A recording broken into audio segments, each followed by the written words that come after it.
It is the holiday season, and we do have to put a lighter twist to certain topics here on The House Detective.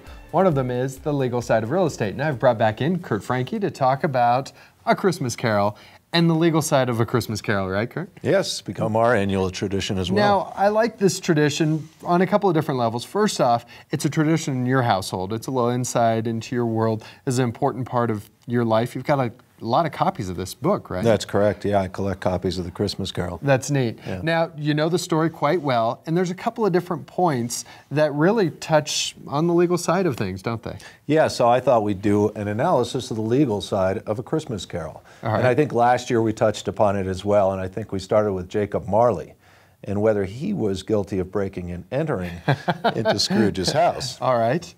And this year, you know, I wanted to go to the two benevolent gentlemen who come seeking charitable contributions. And Scrooge, as everyone probably recalls, asks, are there no prisons? Are there no workhouses?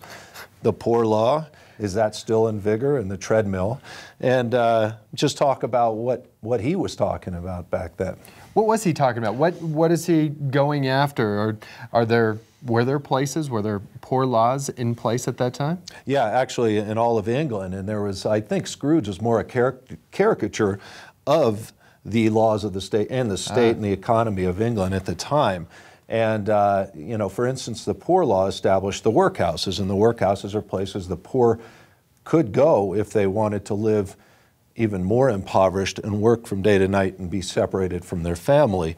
But presumably it provided them some place to work. The treadmill was something when you were poor, you also went to prison if you didn't pay your debts. So you brought up something I never even thought about. Scrooge was, like you said, a caricature of the state of England at the time. He really was. It had the highest disparity of poor versus rich at that time, and a lot of impoverished people. But I think we want to remember at the end, the sun was shining, and I think Dickens' message was society can be improved if Scrooge can be improved. Exactly. And as we saw, the discrepancy for a long period of time in England came a lot closer together. That's correct. That's correct. And you know, I'm not sure if the English would agree. Some of the English now would agree so much, but I think it is definitely better than 1843.